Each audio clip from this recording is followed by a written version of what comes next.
A lot of people ask what brings business, for example the Indian Merchant Chamber, academics like the Columbia School and citizens like Aapli Mumbai together to work on the portals. And I think the thing that unites us all is our love for the city of Mumbai and our concern that our city is increasingly becoming more and more unlivable. What makes a great city? In fact, what makes a smart city? That's very much the flavor of the day today. In my view, what makes a smart city is its ability to attract smart and talented people. When a city is a nice place to live in, then people like to live there. People flock to that city. You have an abundance of talent. Where there is talent, you will have investment. You will have more jobs. You will have better facilities, more art, more culture, more sports facilities. It becomes a virtuous circle. So nicer cities attract brighter, talented, nicer people. This in turn attracts investment. That in turn creates jobs, and it becomes a nice virtuous circle. And so what unites business, academics, and the ordinary Mumbaikar is our desire to make this a better, nicer, more livable Mumbai. One of the things I've talked about is attracting talent. And what do we mean by talent? Well, in the context of India, I think talent means more innovative and more entrepreneurial young people. I believe our country is very, very privileged. We have possibly the most hardworking, innovative, entrepreneurial, honest, decent, creative people on the planet of the earth. Unfortunately, the ecosystem that we have to deal with is not conducive. So India, but particularly Mumbai, is becoming a very hard place to live in, to work in, or to create new businesses in. And the basic DNA of our city is very entrepreneurial. It was founded on trade, it was founded on industry, it was one of the greatest commercial cities of the world. But unfortunately, that's becoming a thing of the past. What we want is that the Portlands becomes this nucleus of the new smart Mumbai that we can have. One that is a place where young entrepreneurs will flock to. A lot of our young people are leaving the city. They're going to cities like Bangalore, Hyderabad, Pune. They're also migrating abroad. What we need to do is to make Mumbai a conducive place for young entrepreneurial talent to flourish. The Portlands offers us a unique possibility to do that. In our plan, which I'm sure you've seen, and I would really like to showcase this, this is the report of a conference that we had, the Aapli Mumbai team, IMC, and the University of Columbia from New York, to brainstorm and think about what our Portlands should be. And in this report, we have outlined 12 neighborhoods. One of those neighborhoods is the area called Elphinstone Estate. It borders the harbour line, and it is on the edge of that whole area of Mumbai and Baikala. A very interesting space. Some beautiful heritage warehouses, all lying decrepit and unused. It's also the home to the museum dedicated to Indian seamen who died in World War I and II. So very, very interesting and beautiful area. And many of you may have heard of Shoreditch in the UK. We believe that Elphinstone Estate can become an equivalent of Shoreditch in Mumbai. What we are suggesting is that we create large incubation spaces, open plan offices that young people who want to set up a small business can come into and hire a desk for a few thousand rupees. And that desk will come with, bijli, pani, electricity, water. And many young such people will come together. Of course, there will be young lawyers, there will be young financial experts, there will be young IT experts, there will be web designers, there will be marketing people with advertising skills. And so you create what Michael Porter calls a cluster effect. If your business works, you can hire another 5 or 10 more desks. If your business fails, you can pack up, go home, ideate, and come back a few months later. There is no such space in Mumbai. And for young entrepreneurs to flourish, you need these two things. You need affordable space, and you need to be with other bright young people. We need, the Silicon Valley effect right here in Mumbai, and that's what we plan to create in Elphinstone Estate. A big question that people have is, what's happening in this space at the moment? After all, you can't have space lying unutilized. And so the interesting thing about Mumbai's Portlands is that it is really Mumbai's best kept secret, but also Mumbai's darkest secret. Unfortunately, these 1,000 acres of land are being terribly misused for the most polluting and toxic activities possible. If you go to railroad station and take a shared cab which will cost you no more than 10 rupees and ask to go past Haji Bandar, you will see mountains of coal. When I first went there, I was just simply astonished. You could have knocked me over with a feather. Right in front of me was a big mountain of coal. Last year, and we had this from RTI applications, 18 lakh tons of coal were dumped there. And when you go there, now they've started barricading it off because we have brought so much attention to bear, we've taken the press there, etc. You see these huge mountains of coal, and the question is, where is this coal going? What is it meant for? A lot of people mistakenly believe it's going into the power plants of Mumbai. But we wrote to Tata Power, we wrote to the seniors in the Tatas and said, is this coal coming to Tata Power for Mumbai's use? And we have a categoric assurance from them that Tata Power is not using Haji Bandar for coal. They have their own coal handling facilities in Mumbai. So where is this coal going?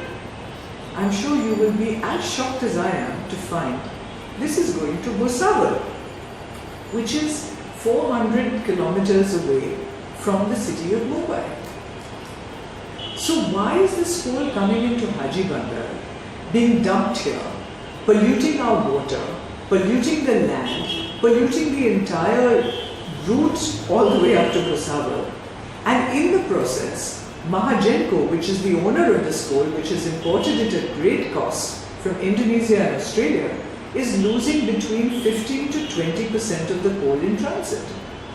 And each of us, you and I, who are users of electric supply from Mahagenco, are paying 15 to 20% more. This is wasteful. Everyone loses. Mahagenco loses. All of us lose because this is highly polluting. Nobody gains.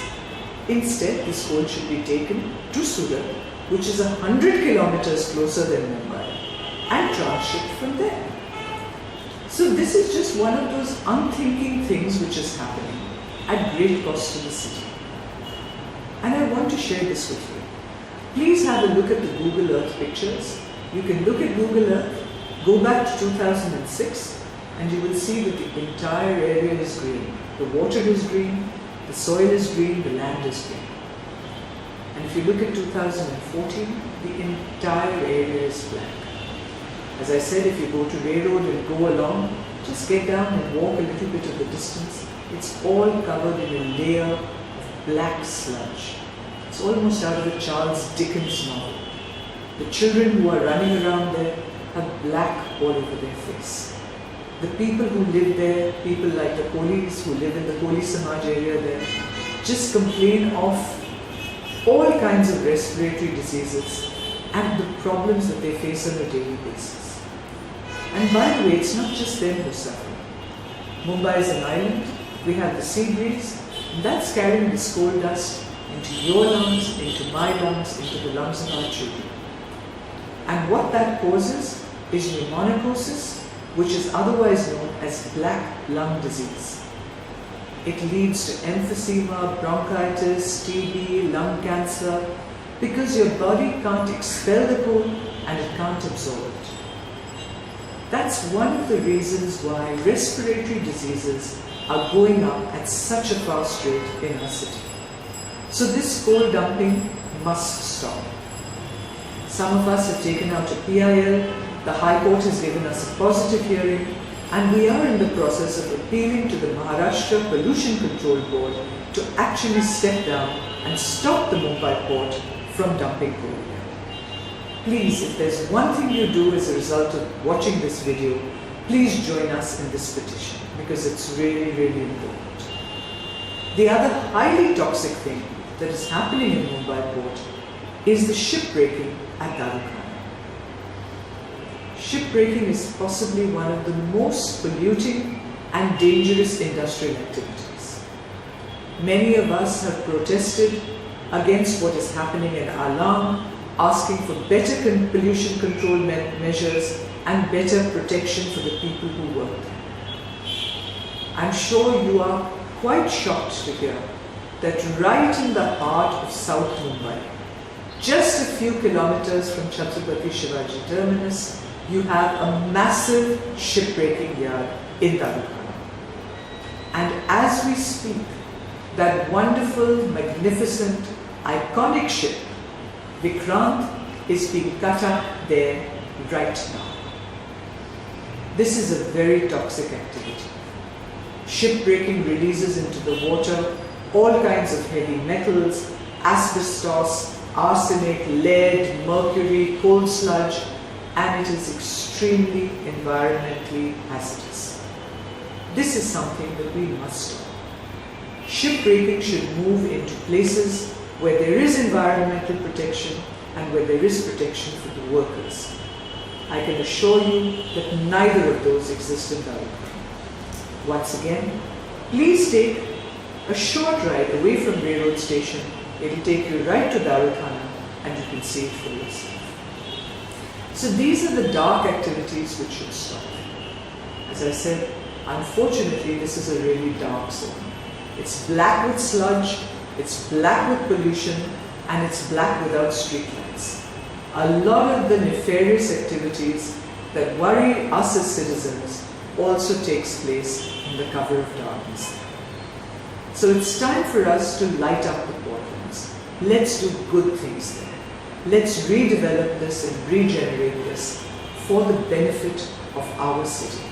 Let's provide a green lung there. Let's build social infrastructure. Let's build public utilities like schools and colleges and hospitals and playgrounds. Let's have open spaces like promenades and bicycling tracks. Let this become a place where Mumbai can breathe and really rejuvenate and re-energize ourselves. One of the things that we are very keen on in the Portland's development is to make this a sustainable, environmentally friendly place. We talk a lot about smart cities. Smart cities are also those which are future-proof, which look to the future, which grow in a way that our children will benefit. And I believe that that is very much possible in the Portlands. The Portlands can become an example for the whole city of Mumbai, but actually for the whole of India, to see how can we redevelop new spaces. Let's talk of urban regeneration in a really constructive way. The Aapli Mumbai team and the team who have been working on the Portlands project believe that it is perfectly possible to have this entirely self-sustained in many ways. It can be self-sustaining from the point of view of rainwater harvesting.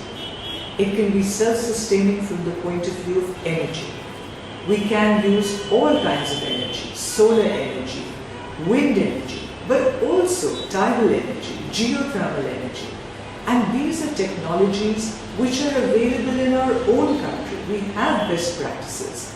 We can absolutely use them here to create a new paradigm. The area can be, neutral in garbage generation. The area can be one where we reintroduce native flora and fauna so that the indigenous species of Mumbai can flourish. There's so much we can do here. And this is something we should really try for. The other thing that we have really stressed a great deal on is east-west connectivity. Mumbai is a very linear island. And we should not look at the Portlands as a 1,000-acre, 13-kilometer stretch. We must look at it as an integrated part of the entire island city of Mumbai. And we have to see, if you just look at this bit, you say, all right, well, this is what I'm going to do in this bit. But that is not sensible. Because just to the west of the harbour line, which divides the Portlands off, is possibly the most densely populated part of Mumbai. And so what we need is adequate east-west connectivity, which today doesn't exist. We have to integrate this into the development plan of Mumbai, which is currently being formulated, the 2014-2034 plan, so that we look at it as this entire area in an integrated manner. On the west of the harbour line, we are critically short of schools, of colleges, of playgrounds, of hospitals, of libraries, of everything. And to the east, we have these open spaces. So let's create all of those public utilities there. Let's create the social infrastructure there. And let's provide transport links which are environmentally sensible and friendly. So, for example, we are stressing on passenger water transport. The eastern waterfront lends itself beautifully to ferries. These exist in every part of the world, and every urban planner really reinforces the need to introduce water transport where possible. It's perfectly possible in Mumbai and would de-stress, decongest our existing networks. This is also a place where we can strengthen our public transport on the harbour line. Every part of the Portlands is no more than 5 to 10 kilometers walk from an existing harbour line station. Let's strengthen that harbour line network so that it's more comfortable, more safe, and more people can traverse this area. So our dream for the Portlands is one which is public transport driven, passenger water transport driven, pedestrian friendly, bicycle friendly, with as many pedestrian walkways and promenades as possible. A lot of people ask whether the Portlands should be opened up for housing. Of course, our city is critically short of housing, particularly affordable rental housing. However, many of us have examined this, and the tragic truth about our city is that there is a very, very strong developer, builder, politician lobby, which our city has had a very poor experience of in the milllands. And practically anyone you speak to in our city views the Portlands with some suspicion. They say, yahan builder log aa jayenge, sab kuch hadap karenge. Now this is something that we must all unite to prevent. And so what the Aapli Mumbai team, the Columbia team, the IMC have jointly suggested is that we should make provision for project-affected persons. There are people who are living in this area in quite harsh circumstances. They're living on the pithead of these coal mountains and they're shoveling coal. There are people who are living in the Darukhana area for helping the shipbreaking. And they have been there for some time. Why did the Port Trust authorities allow them to come there? I can't say. But the truth is they have been living there and they must be treated in a humane manner. So what we have suggested is one neighborhood which is dedicated to providing integrated and affordable housing to project-affected persons. But for the rest of the area, we are suggesting that it is earmarked only for social infrastructure, public utilities and open spaces. And that would be our heartfelt recommendation so that the land is not misused and not usurped by vested interests. A lot of people ask how the portlands can be redeveloped. Where's the money going to come from? Well, here's our suggestion. As you know, in the New Companies Act, it is now part of law that every company has to provide 2% of their revenues as CSR. But people are struggling to figure out what they should spend this money on. Our proposal is that monies which are spent on social infrastructure, public utilities and open spaces in the portlands should qualify for CSR. I've spoken with the CEOs of many leading companies and bounced this idea off them and said, what do you think? If you were given the option to bid for a hospital, a school, a university, an incubation space in this area as part of your CSR activities and name it after your company or one of your founders, would you do it? And the answer is yes, because everyone wants to contribute back to their city. And they would be, of course, glad of naming rights. So what we have proposed is that the Mumbai Port Trust doesn't sell or part with any land. We are proposing that the land stays with the Mumbai Port Trust, but that on a build, operate and transfer basis, industry, Indian industry based in Mumbai, who wishes to contribute in this area, bids for schools, colleges, playgrounds, stadiums, whatever they want. And the bid should be on a BOT basis where they specify what they will charge. Now we have an existing example of that, which is the Bombay Port Trust Garden, BPT Garden as it is called. The land is owned by the Bombay Port Trust. It was financed by the House of Tatas, who renovated the garden, made it really a beautiful space. And you and I, when we go into the BPT Garden, pay 2 rupees as an entrance. And we believe that that is really the good model. So let's have Portland's University, let's have schools, let's have a maritime museum, let's have promenades, let's have an arts and culture hub, let's have a mangrove nature park, let's have flamingo watching, let's have all of these things which are absolutely real and possible. Land owned by the BPT, funded through the CSR funding of private industry, on a BOT basis where you and I go in and pay a modest charge to use it. That's the way we believe it can be funded. It's perfectly possible, very achievable. And our view is that if there is the right political will and the right backing by citizens, Mumbai portlands can start to be redeveloped very soon.